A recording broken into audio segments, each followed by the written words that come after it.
नमस्कार, स्वागत है आप सभी का DA50 के ऑनलाइन प्लेटफॉर्म पर। हमारी पहचान हमारे सफल छात्र। मैं वेंकटेश कुमार फिर से आ गया आपके साथ और एक नए सेशन, नई वीडियो को लेकर के, नई कॉन्सेप्ट को लेकर के। आज का जो कॉन्सेप्ट है इसमें हम सीखेंगे कैलकुलेशन पार्ट 2, यानी कि बेसिक कैलकुलेशन पे हम काम कर रहे थे, उस सीरीज का ये दूसरा पार्ट है। तो पहले पार्ट में हमने देखा कि मल्टीप्लिकेशन को हम कैसे करते हैं, मल्टीप्लिकेशन से रिलेटेड कुछ कॉन्सेप्ट थे, कुछ फैक्ट्स थे। और अभी का जो सेशन है, इस सेशन में हम स्क्वायर्स को देखेंगे, ठीक है। तो स्क्वायर से रिलेटेड स्क्वायर्स में हम देखेंगे कि 2 डिजिट का स्क्वायर कैसे करते हैं, 3 डिजिट का स्क्वायर करते हैं कैसे, स्क्वायर से रिलेटेड कुछ कॉन्सेप्ट्स क्या है, कुछ ट्रिक्स क्या है, ठीक है। ये तमाम प्रकार की बातें हम इस चैप्टर में, इस वीडियो में हम देखेंगे, ठीक है। सो स्क्वायर्स को जब हम आगे बढ़ाते हैं तो स्क्वायर्स में सबसे पहले हम करने वाले हैं कि 2 डिजिट का स्क्वायर हम कैसे करते हैं। हम काम करेंगे 2 डिजिट स्क्वायर। वीडियो को बिल्कुल भी स्किप मत करें, शुरू से लास्ट तक देखते रहिए, ठीक है। देखो, 2 डिजिट स्क्वायर में सबसे पहला आ, आप एक बात याद रखना, एसएमएस। एसएमएस, ये एसएमएस क्या है? S stand for square, M stand for multiplication and S square, S stand for square, ठीक है। क्या है, कैसे है, ये तमाम बातें मैं अभी बताऊंगा। जैसे मुझे मान के चलो कि करना है 46 का स्क्वायर, ठीक है। सबसे पहला रूल याद रखना कि आपको एसएमएस करना है। एसएमएस करने का मतलब क्या हुआ कि सबसे पहले स्क्वायर करें, फिर मल्टीप्लाई करें, फिर स्क्वायर करें, 3 स्टेप करना है, डन, ठीक है। तो अब ये 6 है, 6 का स्क्वायर करेंगे, 6 का स्क्वायर होता है 36, कैरी 3।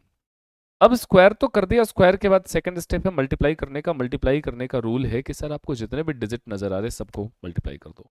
कौन कौन से डिजिट नजर आ रहे हैं? 4 नजर आ रहे हैं, 6 नजर आ रहे हैं, 2 नजर आ रहे हैं। इन सभी को मल्टीप्लाई करोगे, यू विल गेट 48। 48 एंड 3 51। 51 का 1 बचा कितना? 5।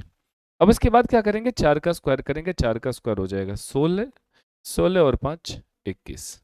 तो answer of this question is 2116, ठीक है। आई होप ये समझ में आ गई होगी। एक बार और दूसरा एग्जांपल के साथ हम देखते हैं। सेकंड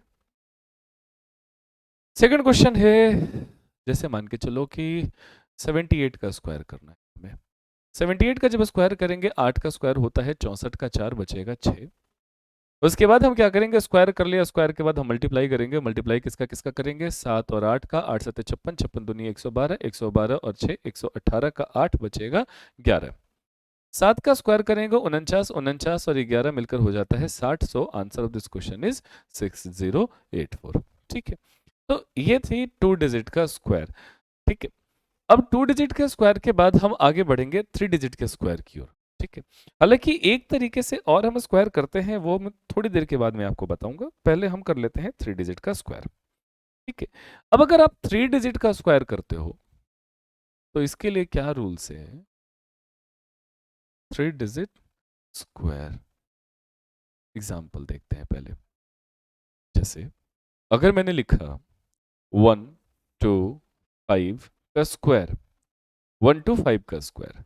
अब इसके लिए जो आपको कोड याद रखना है वो है S M S M S, मतलब 2 बारी एसएमएस करना है, राइट? नहीं, 2 बारी नहीं होगा। आपको क्या करना है कि 3 डिजिट है तो 3 बार स्क्वायर करना है, 2 बार मल्टीप्लाई करना है। लेकिन चूंकि ये 3 डिजिट का स्क्वायर है, अमूमन 3 डिजिट का स्क्वायर का यूज बहुत रेयर केस में होता है। सो मैं एक तरीका बता रहा हूं, इसका जो भी स्क्वायर होगा आप देखो, इसे फॉलो करना, मेरे सारे स्टेप्स को फॉलो करना, ध्यान से सीखो। सबसे पहला काम क्या करना है कि स्क्वायर का काम करना है। किसका स्क्वायर करना है? ये जो 5 लिखा हुआ है 5 का स्क्वायर करें। 5 का स्क्वायर होता है 25, 25 का 5 लिखिए, 2 कैरी हो जाएगा। ये स्टेप समझ में आ गई? 5 का स्क्वायर 25 कर दिया, हमने स्क्वायर का काम कर दिया। नेक्स्ट स्टेप है मल्टीप्लाई का। मल्टीप्लाई किसका किसका करेंगे वो भी ध्यान से देखिएगा। हमने 2 5 और ये 2, जब भी कभी मल्टीप्लाई होगा, ये जो पावर आप देख रहे हो ना 2, ये हमेशा मल्टीप्लाई होगा हर डिजिट के साथ। तो 2 गुणे 5 10, 10 दूनी 20, 20 और 2 कैरी था तो वो कितना हो जाएगा? 22। अभी भी 2 बचेगा कैरी। चलो सर, हमने मल्टीप्लाई कर दिया। अब नेक्स्ट स्टेप है स्क्वायर करने का, लेकिन ध्यान से अभी तक तो सारी चीजें जो मैंने पहले बताया 2 डिजिट का स्क्वायर का तरीका उसी की तरह चला, लेकिन अभी क्या है कि 3 डिजिट में ये थोड़ा सा अलग हो जाता है। इसमें क्या करना होता है कि सर ध्यान रखिएगा, जब बीच वाले नंबर का आप स्क्वायर करते हो तो 2 का स्क्वायर 4, 4 को नीचे मत लिखिएगा, 4 को अभी साइड रखिए। फिर से सुनिए, मैंने क्या कहा, मैंने कहा बीच वाले नंबर का स्क्वायर करते हैं तो इसे साइड रखिएगा, 4 उधर कर दीजिए। अब इसके साथ साथ क्या होगा, चूंकि बीच में बॉस, अब ये बॉस आएगा तो आसपास के लोगों को लेकर आएगा, ये बात का ध्यान रखिएगा। मतलब ये हुआ कि जब ये 2 आएगा ना, 2 का स्क्वायर, तो अपने आस पड़ोस के लोगों को इकट्ठा करके लाएगा। मतलब सीधी बात याद रखिएगा कि 2 का स्क्वायर आया, साइड रखिए। इसके साथ साथ 1 और 5 को मल्टीप्लाई कीजिए 2 के साथ, क्योंकि जब भी मल्टीप्लाई की बात आएगी 2 हमेशा मल्टीप्लाई करना है। तो 1 इंटू 5 इंटू 2 कितना हो जाएगा, 10। तो ये 4 आएगा 10 के साथ। तो 14 और 2 कैरी था, 14 और 2 16। अब कितना बचा, अब 1 बचा। ठीक है, अब इसके बाद हमने स्क्वायर कर दिया। नेक्स्ट स्टेप है किसका, मल्टीप्लाई करने का। मल्टीप्लाई किसका, अब देखो 2 और 5 का मल्टीप्लिकेशन हो चुका था, 1 और 5 का भी हो चुका है। अब किसका बचा, 1 और 2 का। तो 1 और 2 को मल्टीप्लाई करोगे तो 2 को क्यों छोड़ना, 2 तो लाना ही लाना है। तो 1 और 2 को मल्टीप्लाई करोगे तो कितना मिलेगा, 4 मिलेगा। और 1 बचा हुआ था, 4 और 1 5। अब कुछ भी नहीं बचा। लास्ट स्टेज क्या करना है, हमें स्क्वायर करना है किसका, 1 का स्क्वायर। 1 का स्क्वायर 1 होगा, आंसर आ जाएगा 15625। ठीक है, एक बार फिर देखना दूसरा एग्जांपल के साथ। दूसरा एग्जांपल, जैसे मुझे स्क्वायर करना है 342 का स्क्वायर करना है। 342 का स्क्वायर, रूल क्या है, वही तरीका, S M S M S. ठीक है, पहले क्या करेंगे, स्क्वायर करेंगे, किसका स्क्वायर करेंगे, 2 का स्क्वायर करेंगे। 2 का स्क्वायर कितना होगा, 2 का स्क्वायर होगा 4, 4 लिखे। स्क्वायर हो गया सर, स्क्वायर के बाद नेक्स्ट स्टेप किसका होगा, मल्टीप्लिकेशन का। मल्टीप्लिकेशन किसका, तो इन दोनों का, 4 दूनी 8, 8 दूनी 16, 16 का 6 बचा 1। अब उसके बाद ये भी मल्टीप्लाई भी हो गया। अगला स्टेप स्क्वायर का होगा। स्क्वायर किसका, 4 का स्क्वायर। 4 का स्क्वायर को मैंने बोला कि जब भी कभी आप 4 का स्क्वायर करते हैं तो वो कभी भी लिखना नहीं है, वो साइड में रखिएगा। इस बात का ध्यान हमेशा मैं बार बार बोल रहा हूँ कि बीच वाले नंबर का स्क्वायर करें, साइड करें। 4 का स्क्वायर 16, 16 को साइड करे। जब ये 4 आएगा तो 3 और 2 को लेकर आएगा, 3 दूनी 6, 6 दूनी 12। 2 को जरूर मल्टीप्लाई करे, 2 बिल्कुल नहीं छोड़ना। मल्टीप्लाई करते समय 2 कभी मत छोड़ना, 2 हमेशा रखना। 3 दूनी 6, 6 दूनी 12, 12 को लेकर आएगा ये, यानी कि 12 और 16 28 हो गया। 28 और 1 29 का 9 बचे 2। अब 2 बचा हुआ है, हमने स्क्वायर का काम कर लिया। इसके बाद अब क्या काम करना है, मल्टीप्लाई का। मल्टीप्लाई किसका किसका, 3 और 4 का। 3 चौक 12, 12 दूनी 24, 24 और 2 26 का 6 बचा कितना, 2 बचा। अब इसके बाद हमने अब स्क्वायर करना है, किसका स्क्वायर करना है, 3 का। 3 का स्क्वायर होता है 9, 9 2 11 हो गया। सो हमने कर लिया इसका स्क्वायर, 342 का स्क्वायर। ना अब मेरे मन में ये दुविधा उठ रही है कि क्या मैंने जो ये करा, क्या ये सही है, चेक कैसे किया जाए। तो चेक करने का जो रूल है वो डिजिटल सम का यूज करें आप। कभी भी अगर आप कोई कैलकुलेशन करते हो और आपका दिल कर रहा है कि चलो इसे चेक कर लिया जाए कि whether your calculation is right और रॉन्ग, सो आप एक काम करो कि डिजिटल सम का यूज करो। डिजिटल सम कैसे करेंगे, जैसे 3 4 2 हो गया, आप इसके डिजिट्स का सम करो। इसके डिजिट्स का सम करोगे, 3 और 4 7, 7 और 2 9, 9 का स्क्वायर करोगे 81, 81 का मतलब हो गया 9। डिजिट का सम कैसे करा मैंने, 3 4 7, 7 और 2 9, 9 आया डिजिट का सम। इसका स्क्वायर है तो 9 का स्क्वायर 81, 81 मैंने लिख दिया। फिर से डिजिट का सम करो। डिजिटल सम का मतलब होता है कि सर इसे इतना छोटा करो, सिंगल डिजिट में ले आओ सम कर करके। इतना सम करो कि वो सिंगल डिजिट में आ जाए। तो 8 और 1 9 आ गया सिंगल डिजिट। अगर इधर भी 9 आ जाता है तो मामला फिट है, चांसेस है कि मेरी कैलकुलेशन सही है, चांसेस है। मैं ये नहीं कह रहा कि डिजिटल सम हमेशा बताता है कि कैलकुलेशन सही है, चांसेस है। ठीक है, और कभी कभी बच्चों में भ्रम हो जाता है कि डिजिटल सम के हेल्प से वो आंसर निकालने की कोशिश करते हैं। डिजिटल सम का यूज हम करेंगे चेक करने के लिए, ना कि आंसर निकालने के लिए। ठीक है, तो अब इसका करते हैं 1 + 1 2, 2 + 6 8, 9 8 17, 17 और 6 23, 23 और 4 27। डिजिट का सम 27 आया। अभी भी 2 डिजिट नंबर में है, इसे फिर से जोड़िए तो ये कितना आ जाएगा, 9 आ जाएगा। सो ये रहा इसका डिजिटल सम। सो मुझे क्या देखा कि LHS = RHS, यानी कि हमारा जो कैलकुलेशन है ये सही है। ठीक है, सही है। तो हमने क्या कर दिया, 2 डिजिट का नंबर देख लिया, 3 डिजिट का नंबर का स्क्वायर देख लिया, दोनों चीजें देख ली। आप प्रैक्टिस कीजिएगा, अगर नहीं समझ में आया हो तो फिर से वीडियो को पीछे जाएंगे, करेंगे और वो एक बार तरीका फिर से देखेंगे और प्रैक्टिस खुद से करेंगे। ठीक है, चलो ये हमने देख लिया 2 डिजिट का स्क्वायर और 3 डिजिट का स्क्वायर। इसके बाद कुछ चीज़ें और मैं आपको बताता हूँ। अब कुछ ऐसे नंबर देखूंगा कि यूनिट डिजिट जिसका 5 हो। अगर किसी नंबर का यूनिट डिजिट पर 5 हो, उसका स्क्वायर निकालना बहुत आसान है, बहुत आसानी है, सभी को पता होना चाहिए। जैसे कि अगर मैं बोलता हूँ 25 का स्क्वायर, तो 25 में यूनिट डिजिट पर अपना 5 है, 5 का स्क्वायर, तो 25 का स्क्वायर कैसे निकाला जाएगा? रूल है कि सर आप एक काम करो, 5 का स्क्वायर होता है 25, 25 लिखो पहले। इसके बाद ये जो 2 दिख रहा है, 2 को 1 से बढ़ा दो, 2 को 1 से बढ़ाओगे तो मिलेगा 3, और 3 के साथ 2 को मल्टीप्लाई करो। 2 को 1 से बढ़ाया तो 3 मिला, और इस 3 को 2 से मल्टीप्लाई करो और यहां लिख दो 6। आगे ना बात समझ में? सेकंड, अगर मेरे पास है 35, 35 का स्क्वायर करना है मुझे क्या करना चाहिए? 5 का स्क्वायर यानी कि 25 लिख दो। इसके बाद यार 3 को 1 से बढ़ाओगे तो क्या मिलेगा? 4 मिलेगा। इस 4 को इस 3 के साथ मल्टीप्लाई करोगे तो मिलेगा 12 आंसर। अगर मुझे 45 का स्क्वायर करना है, मुझे क्या करना चाहिए कि 5 का स्क्वायर हो जाएगा 25, 25 यहाँ लिख दूंगा, 4 को 1 से बढ़ाया तो आ गया 5, तो 5 चौके 20। सो आंसर हो जाएगा 2025। उम्मीद है ये समझ में आ गई होगी आपको। अब इसके आगे जब हम चलेंगे स्क्वायर्स के बाद, तो ये जिसका यूनिट डिजिट पर 5 है। अब हम कुछ चीजें और देखेंगे। और क्या देखेंगे वो जरा ध्यान से समझिएगा आप, कि स्क्वायर्स ऑफ रिपीटेड फॉर्म, ये बहुत इंपॉर्टेंट है। ठीक है, बहुत ज़्यादा इंपॉर्टेंट है, ये किसी भी एग्जाम के लिए बहुत इंपॉर्टेंट है। खास करके ये अगर आप बैंक की प्रिपरेशन कर रहे हो तो उसके लिए बहुत इंपॉर्टेंट है, क्योंकि उसमें कैलकुलेटिव सवाल आता है। तो ये जो क्या है, ये जरा ध्यान से देखिएगा मैं क्या कहना चाह रहा हूं। जैसे इसमें भी पहला केस हम देखेंगे कि रिपीटेशन ऑफ 1, यानी कि ऐसा नंबर जिसमें एक रिपीट कर रहा हो। तो आप कहोगे सर 11, 11 में एक रिपीट करो, सबसे छोटी संख्या 11। अभी 11 का स्क्वायर हम देखेंगे तो 11 का स्क्वायर कैसे लिखते हैं? तो 11 का स्क्वायर के लिए लिखने का तरीका होता है सर, 11 में एक 2 बार है, आप ऐसे करो, एक लिखो, एक चूंकि 2 बार है तो 2 तक जाओ और फिर एक लिखो।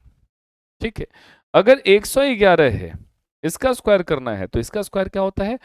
एक 3 बार है तो ऐसे चलो, एक लिखो, 2 लिखो, 3 लिखो, चूंकि 3 बार है तो हम 3 तक बढ़ेंगे, फिर नीचे उतरेंगे, मतलब 2 1।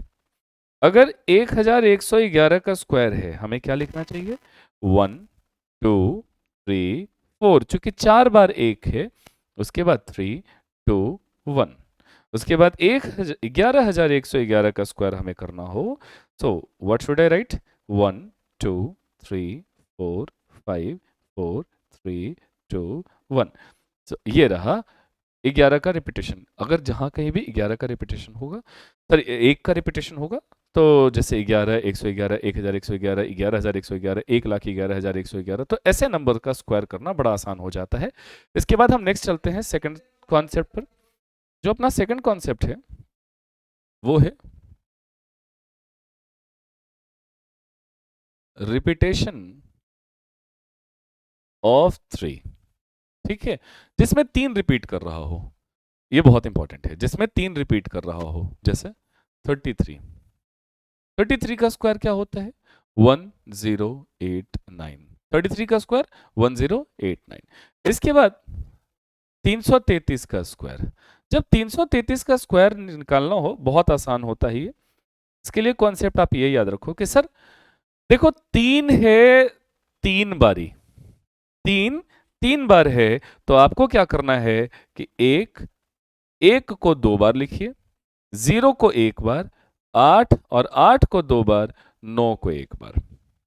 ठीक है, चिंता ना करें, इसके लिए मैं आपके लिए एक ट्रिक बता देता हूं, वो ट्रिक, वो कॉन्सेप्ट आप याद रखिएगा।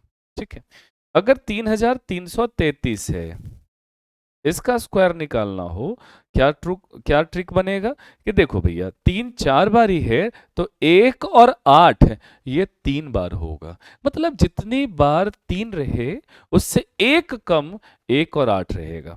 ठीक है, अगर 3 4 बारी है तो 1 1 1 3 बार होगा, 0 तो एक ही बार होगा, 8 8 8 और ये 9। ये हो गया 3333 का स्क्वायर। उसके बाद 33,333 का स्क्वायर अगर हो तो क्या बनेगा? 11110888889। ये रहा आंसर। ठीक है, तो अब इसको याद आप कैसे रखोगे? तो इसे याद करने का एक ट्रिक है, कॉन्सेप्ट है कि आप एक कोड याद रखिए और कोड का नाम है ओजेन। कोड का नाम क्या है? ओजेन। O stand for 1, Z stand for 0, E stand for 8 and N stand for 9, जिसमें O और E यानी कि 1 और 8 it will increase, it will increase कितना टाइम्स? n minus 1 times. अब यहां n क्या है? यहां n है नंबर ऑफ 3, नंबर ऑफ 3। जितनी बार 3 होगा उससे एक कम बार 1 और 8 रिपीट करेगा। वहीं 0 और 9 ये कांस्टेंट रहेगा, ये कांस्टेंट रहेगा, बिल्कुल भी अपनी जगह से नहीं हिलेगा, मतलब ये इतना ही रहेगा 1 टाइम्स ही। चलो, उम्मीद है ये सेशन आपको पसंद आ रहा होगा। ठीक है, और पेपर में भी ये बहुत हेल्पफुल रहेगा आपके लिए, अगर आप ये वीडियो, अगर आप ये लेक्चर आप देख रहे हो बिना स्किप किए। चलो सर आगे बढ़ते हैं। इसके बाद हम आगे बढ़ते हैं तो फिर हम देखेंगे रिपीटेशन ऑफ 6, जिसमें 6 रिपीट कर रहा हो। तो जिसमें 6 रिपीट कर रहा हो वो कौन सा नंबर होता है? वो होता है सर 66। 66 का स्क्वायर, 66 का स्क्वायर होता है 4 3 5 6। 66 का स्क्वायर 4 3 5 6। इसके बाद दूसरा 666, 666 का स्क्वायर क्या होगा? 4 4 3 5 5 6। फिर 6666 का स्क्वायर क्या होगा? 4 4 4 3 5 5 5 6। क्या देखा सर? वही रूल इसमें भी फॉलो हो रहा है। क्या रूल फॉलो हो रहा है? कि अगर 6 जो है वो 4 बार रिपीट हो रहा है तो उसमें 4 और 3, सॉरी 4 और 5, ये दोनों नंबर 3 बार रिपीट हो रहे हैं। मतलब जितनी बार 6 की संख्या उससे एक कम बार 4 और 5 होगी। ठीक है, याद रखिएगा। चलो, अब इसके लिए जो कोड है वो कोड मैं आपको देता हूं, याद रखना कोड। कोड का नाम है फॉट फेस। कोड का नाम fought face. O for stand for 4, T stand for 3, Fi stand for 5 and S stand for 6। इसमें भी वही दास्तान, वही गाथा। क्या? कि first and third will increase, it will increase या रिपीट, है ना? कितना? n minus 1 times. ये कितनी बार इंक्रीज करेगा? n minus 1 times. और 3 and 6 it will remain constant, remain constant, ये बिल्कुल नहीं बदलेगा। एक बार ही 3 आएगा, एक बार ही 6 आएगा। ठीक है, ये याद रखना। इसके बाद नेक्स्ट कॉन्सेप्ट पर चलेंगे। अगला कॉन्सेप्ट है रिपीटेशन ऑफ 9। मुझे बार बार ये फील हो रहा है कि शायद मैं रिपीटेशन का स्पेलिंग गलत लिख रहा हूं। ठीक है, माइंड मत करना। ठीक है, ध्यान रखना, देख लेना। तो रिपीटेशन ऑफ 9, जिसमें 9 रिपीट कर रहा हो। कौन से नंबर होते हैं जिसमें 9 रिपीट करता है? आप कहोगे जी 99। मैं कहूंगा बिल्कुल सही, आप कहीं गलत नहीं हो। 99 का स्क्वायर, अच्छा 99 का स्क्वायर क्या होता है? 9 8 0 1। इसके लिए कोड मैं आपको पहले देता हूं। इसका जो कोड है, ओजेन याद था ना? बताओ बताओ, ओजेन याद था। ओजेन का जस्ट उल्टा, रिवर्स कर दो तो नेजो बन जाएगा। बोलो देखो, इधर से चलो ओजेन, इधर से चलो तो नेजो, यानी कि ये हो गया 1, ये 0, ये 8 और ये 9। आप ये देखो कि ओजेन का उल्टा है 33 का जो भी स्क्वायर होता है उसके डिजिट्स को अगर आप इंटरचेंज कर दोगे, रिवर्स कर दोगे तो क्या मिलेगा, 99 का स्क्वायर मिलेगा। और पेपर में डायरेक्ट ये सवाल पूछा है। डायरेक्ट क्या सवाल पूछा है कि sir a number A B C D is a 4 digit number, एक 4 अंकीय संख्या है जो एक परफेक्ट स्क्वायर है। फिर बोला कि and D C B A is also a 4 digit number which is also a perfect square, ये भी एक परफेक्ट स्क्वायर है। ठीक है, इतना डेटा देने के बाद आपसे पूछा था कि बताओ कि उनके स्क्वायर रूट्स का अंतर क्या है, उसके स्क्वायर रूट्स का क्या अंतर है। अब आप दिमाग तो लगा ही सकते हो कि सर ये देखो, अगर मैं इसे मानता हूं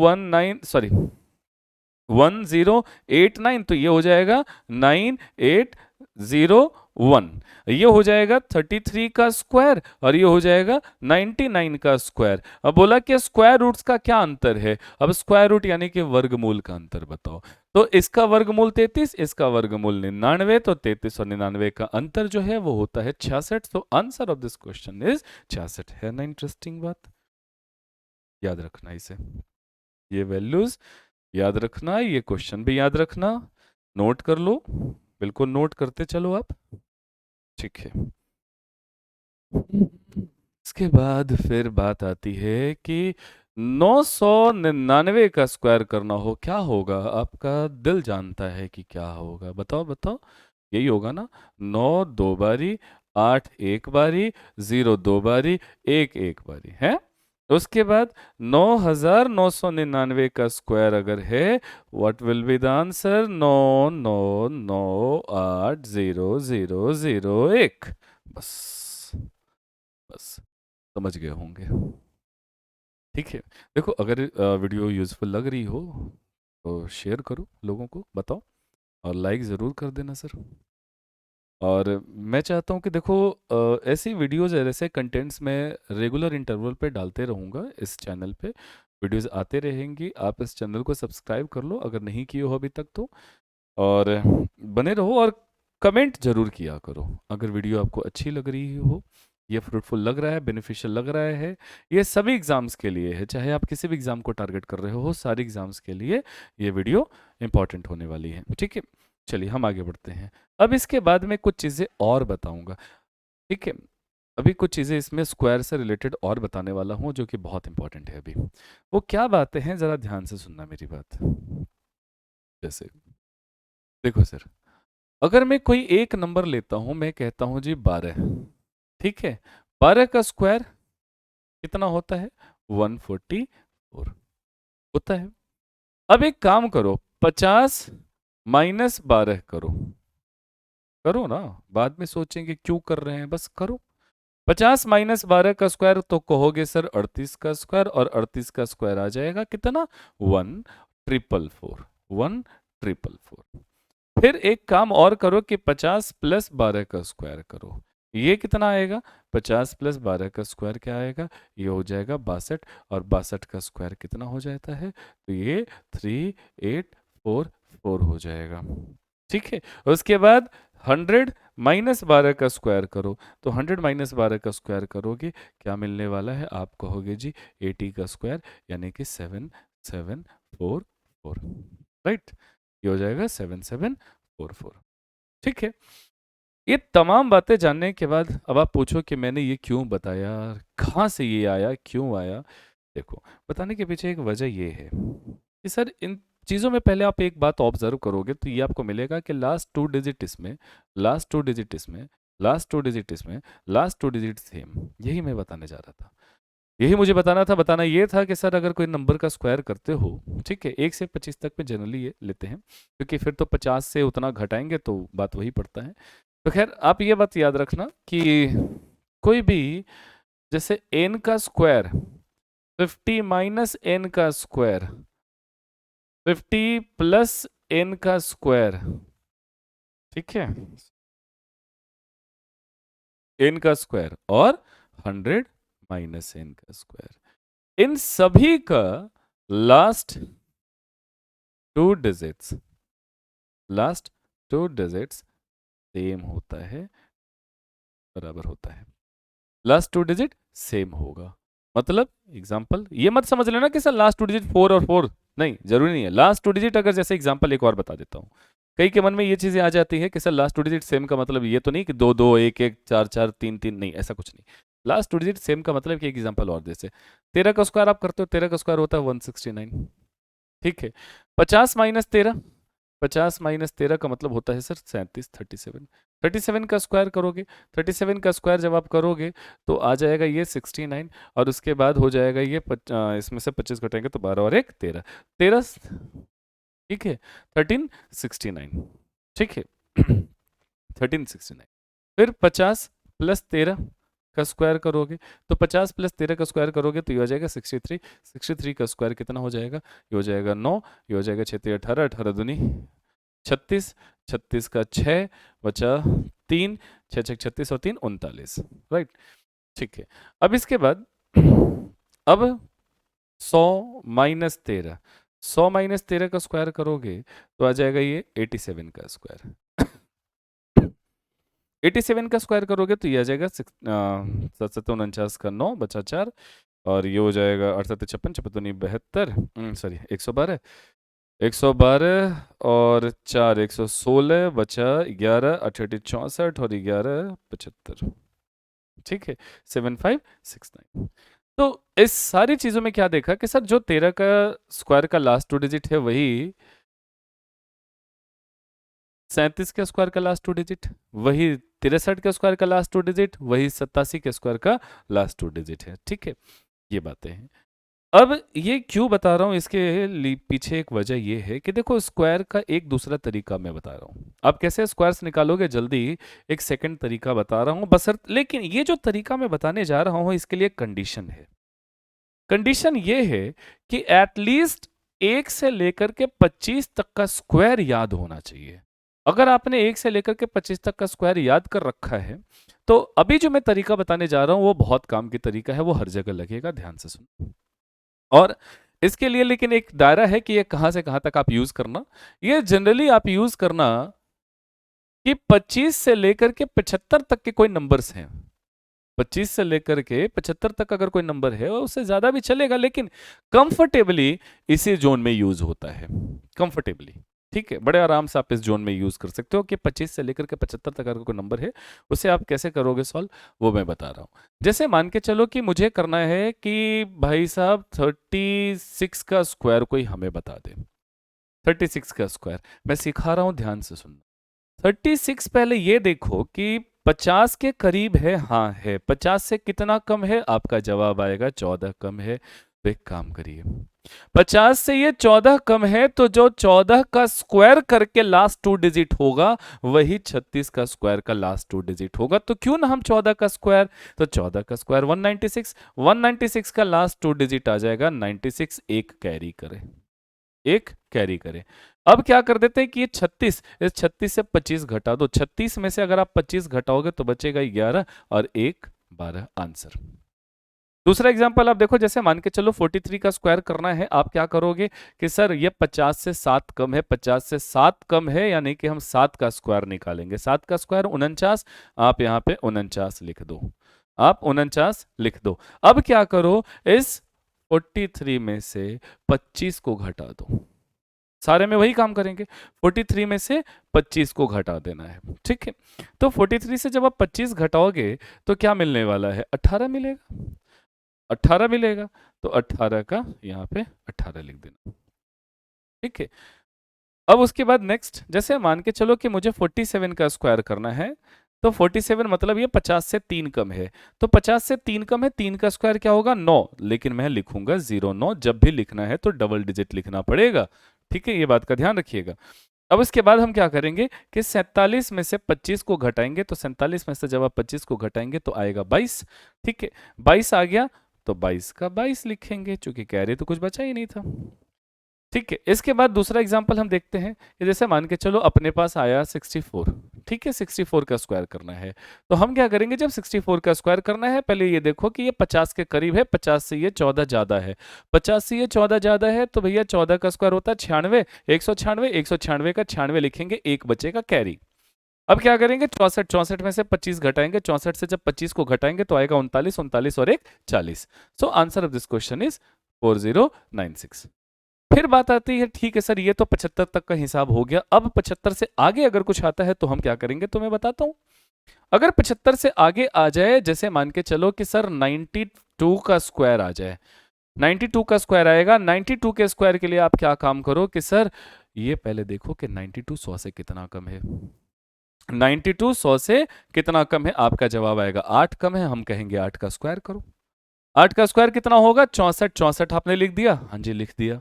अब 64 लिखने के बाद क्या काम करना है कि चूंकि ये 92 8 कम है, 92 8 कम है 100 से, इसमें से 8 घटा दो, इसमें से 8 घटाओगे तो आपको मिलेगा 84। मेरे ख्याल से जो आंसर है वो 8464 है, ठीक है, जो आंसर है वो क्या हो जाएगा, 8464 हो जाएगा, ठीक है। चलिए आगे चलते हैं। इसके बाद नेक्स्ट जो है वो हम एग्जांपल लेते हैं, जैसे 88 का स्क्वायर करना है, ठीक है। 88 जो है वो 12 कम है, 88 100 से 12 कम है, 12 का स्क्वायर होता है 144, 144 का 44 लिख दीजिए, एक कैरी हो जाएगा, एक कैरी हो जाएगा। और एक काम करिए, 88 से पहले आप 12 घटा दीजिए, 88 से 12 घटाएंगे तो मिलेगा 76 और एक 77। अच्छा, इतनी बातें तो समझ में आ गई और उम्मीद है कि ये सीख लिए होंगे। अब इसके बाद एक इम्पॉर्टेंट बात, मैं जरा पीछे करता हूँ स्लाइड और कुछ चीज़ें मैं आपको बताता हूँ जो याद रखना बहुत इम्पॉर्टेंट है। ये स्लाइड, अब इस स्लाइड में इम्पॉर्टेंट बात क्या है वो मैं आपको बताता हूँ कि सर ये नंबर आप याद रखना हमेशा। एक बार एक एग्जाम में इस पर एक सवाल पूछा, सवाल ये पूछा था कि सर एक नंबर है जो x y y y के फॉर्मेट में है, this is a 4 digit perfect square, perfect square, ये एक 4 डिजिट का परफेक्ट स्क्वायर नंबर है, ठीक है। x y y y is a perfect 4 digit square, find the square root। वो किसका स्क्वायर है ये बताना है। देखो ये बताने के पहले अगर मैं ये सवाल दे दिया होता तो यकीनन आप इतना जल्दी तो आंसर नहीं बता सकते थे, ठीक है। तो ये नंबर आप याद रखना कि ये वो नंबर है जो ये पूरे यूनिवर्स में, यार आप ये बात याद रखना कि 4 डिजिट का ऐसा कोई नंबर नहीं है जिसका एक डिजिट अलग और बाकी का 3 डिजिट सेम, ऐसा कोई नहीं है जो परफेक्ट स्क्वायर है इसके अलावा, ठीक है। सेकंड, ये नंबर भी आप याद रखना, इस पर भी सवाल बनता है कि x x y y is a perfect square, perfect square, तो बताओ कि किसका स्क्वायर है ये, ठीक है। ये भी सवाल ये बताने के पहले अगर मैंने आपसे पूछा होता तो ये भी मुश्किल हो जाता है बताने में, ठीक है। अगर ये वैल्यू आपको याद होगा तो ही आप ये कर पाओगे इजीली, ठीक है। सो ये जो है वो 88 का स्क्वायर है। तो ये दो बातें हैं स्क्वायर्स में, ठीक है। और हम फिर मिलेंगे, आज के लिए इतना ही सेशन रखते हैं, हम मिलेंगे अपनी अगली वीडियो में अगली क्लास में, और अगली क्लास भी हमारी इंटरेस्टिंग होने वाली है और अगली क्लास में हम अगला टॉपिक पढ़ेंगे बेसिक कैलकुलेशन से रिलेटेड, ठीक है। सो इस वीडियो को आप इस चैनल को सब्सक्राइब कर लो ताकि जो भी वीडियोस हम लाते हैं वो वीडियो आप तक मिल सके, आप तक पहुंच सके और इसका फ़ायदा आपको भरपूर मिले। और जो भी आपका पेपर है, अपकमिंग पेपर हो चाहे आप किसी भी एग्जाम के लिए टारगेट कर रहे हो, तो ये जो ये जो सीरीज चल रहा है ना, तो इस सीरीज को हमेशा देखो, इसके फायदे मिलेंगे आपको, ठीक है। चलिए फिर आज के लिए इतना ही, हम मिलेंगे अगली वीडियो में, तब तक के लिए हैप्पी लर्निंग, पढ़ते रहिए, मस्त रहिए, स्वस्थ रहिए, ठीक है। चलिए बाय बाय।